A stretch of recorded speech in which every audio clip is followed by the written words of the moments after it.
हमारे मुफ्ती अब्दुल क़य्यूम हज़ारी साहब रहमतुल्लाह अलैह हमें पढ़ाते थे, फ़लसफ़ा पढ़ाते थे। तो वो बड़ी लंबी अबहास जिक्र करते थे फ़लसफ़े की, और सबक बड़ा रिपीट करते थे। एक दफ़ा दो दफ़ा कहते थे, फिर सुनो फिर सुनो फिर सुनो। 5-6 दफ़ा रिपीट करने के बाद फिर वो कहते थे किसी को खड़ा करके, जो मैंने बयान किया अब सुनाओ।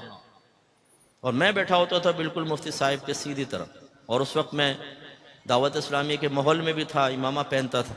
अब भी मेरा ताल्लुक़ तमाम जो जहाँ कोई सुन्नी काम कर रहा है हमारा उसके साथ ताल्लुक़, लेकिन बाकायदा वक्त तंजीमी हवाले से मैं अर्ज़ कर रहा हूँ, उन दिनों इमामा भी सर पे होता था। हमें ज़्यादा खौफ होता था कि अगर हमने सबक सही नहीं सुनाया तो ना सिर्फ अपनी शख्सियत डैमेज होगी, बल्कि माहौल के ऊपर भी उंगली उठाने का मौका मिलेगा, तनकीद का मौका मिलेगा, और ये मैं पसंद नहीं करता। और ये हर तालिब इल्म को ऐसा होना चाहिए कि आप ऐसा ना हो कि ऐसी हरकतें करें कि आपका इदारा बदनाम हो, आपकी वजह से आपके टीचर्स पर उंगलियां उठें, आपको देखकर कोई ये कहे कि यार ये तुम्हारी तरबियत की तुम्हारे उस्तादों ने।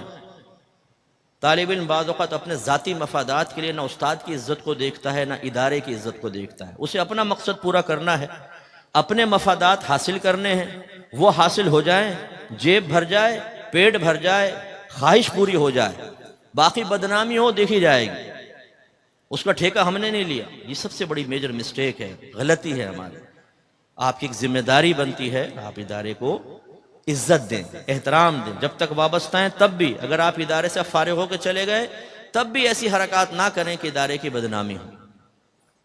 तो फिर वो हमें सबक बयान करना होता था, तो वो एक मुफ्ती साहब की एक सख्ती से, उनके रोब से ये बरकत बड़ी हासिल हुई कि सुना और याद कर लिया। ये बहुत बड़ा फ़ायदा होता है। अक्सर तालिब इल्म सुनते ज़रूर हैं, याद नहीं करते। इसलिए क्लास से बाहर निकल के पूछें कौन सा सबक पढ़ा, क्या सबक पढ़ा, तो वो जहन में नहीं। हाँ, इबारत से बाद औक़ात निकाल लेते हैं या शरह वगैरह पढ़कर दोबारा निकाल लें, लेकिन याद करने की आदत होनी चाहिए। ये बाद औक़ात नहीं होता तालिब इल्म को। और इसी तरह फिर बयान करना, मैं अपनी एकेडमी में ऊला से ही कहता हूँ हर तालिब इल्म को, आप जो पढ़ रहे हैं उसको पढ़ाएं, आप जो पढ़ रहे हैं पढ़ाएं। कोई एक बच्चा झमूरा पकड़ लो, एक फेसबुक पर अपना एक पेज बना लो और ऑफर करो मुफ्त में आलिम बने, बड़ी सी हेडिंग डालो, मुफ्त में आलिम बने, फकीर हाजिर है, जो पढ़ें पढ़ाते जाएं, जो पढ़ें पढ़ाते जाएं। यकीनन शुरू में बिल्कुल ऐसा ही होगा जैसे घर वाले आपको एक आटे का पेड़ा दें और कहें बेटा रोटी तो बना के बताओ, तो आप बनाना शुरू करेंगे तो पेड़ा काबू में नहीं आएगा, और फिर वो टेढ़ी मेढ़ी रोटी और ऐसा गिरेगी जैसे पाकिस्तान का नक्शा। लेकिन कुछ अरसे बाद एक बेहतरीन रोटी आप तैयार करने में कामयाब हो जाएंगे। तदरीस का भी ये मामला है, शुरू में जब आप पढ़ाते हैं तरतीब समझ में नहीं आती, जुमले समझ में नहीं आते, लेकिन जब आप ऊला से ही पढ़ाना शुरू करते हैं तजर्बा होना शुरू होता है, फिर अगली क्लास आई उसकी किताबें पढ़ाई, उससे अगली, तो ज़माना तालिब इल्मी में ही आप बड़ी बड़ी किताबें पढ़ाने के काबिल हो जाते हैं। उसका फ़ायदा ये होता है कि एक तालिब इल्म कम वक्त में अपने आप को अपने मसलक और मज़हब के लिए ज़्यादा से ज़्यादा मुअस्सिर बना सकता है।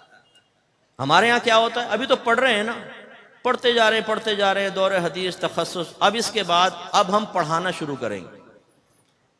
अगर आपने 6 साल में फ़र्ज कर लें तखस्सुस कंप्लीट कर लिया, अब इसका मतलब है आप जब पढ़ाना शुरू करेंगे, इससे पहले आपने नहीं पढ़ाया तो ऊला पढ़ाएंगे पहले, या बड़ी कोई एक किताब पढ़ाएंगे, 1 साल तो वो चलेगी, फिर उससे अगले साल वही पढ़ाएंगे या एक और किताब पढ़ाएंगे, फिर उससे अगले साल यही पढ़ाएंगे या एक और किताब।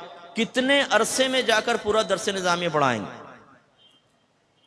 इसलिए हमने तो अल्लाह का बड़ा करम है, अपने असातिज़ा की तवज्जुह की बरकत से ज़माना तालिब इल्मी में ही सारी किताबें ना सिर्फ पढ़ी बल्कि 2-2, 3-3 मरतबा पढ़ा भी दी थी। मेरे 53 के करीब अपने शागिर्द थे जिनको मैं पढ़ाता था, खुद पढ़ता भी था पढ़ाता। फ़ायदा क्या हुआ, ज़माना तालिब इल्मी में ही पढ़ाने का मलका भी हासिल हुआ, तो आगे हमें दिक्कत नहीं हुई। तो एक ग्रुप तालबा का ऐसा होता है कि जो ना गौर से सुनता है, ना समझता है, ना याद करता है, ना वो आगे डिलीवर करने के लिए अपने आप को तैयार करता है। फिर उनकी हालत क्या होती है।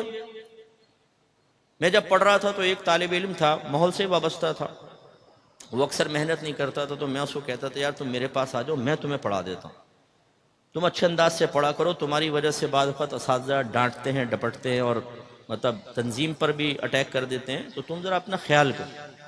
अच्छा आऊँगा नहीं आऊँगा, ये करते करते मैं फारिग हो गया, मैं यहाँ पे तदरीस शुरू कर दी। वो कुछ अरसे बाद मिला तो पता चला कि वो बर्गर की रेड़ी लगा रहा है, उस पर बर्गर बेच रहा है।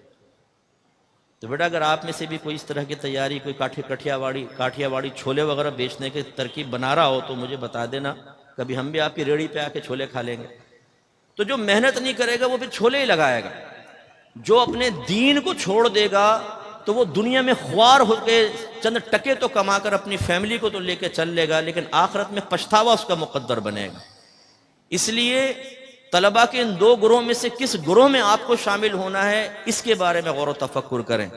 और यकीनी सी बात है, समझदार यही फैसला करेगा कि हमें सहाबा के तर्ज पे चलना चाहिए कि उन्होंने नबी करीम के पैगाम को गौर से सुना है, समझा है, जहन में महफूज रखा है और दूसरों तक पहुंचाया।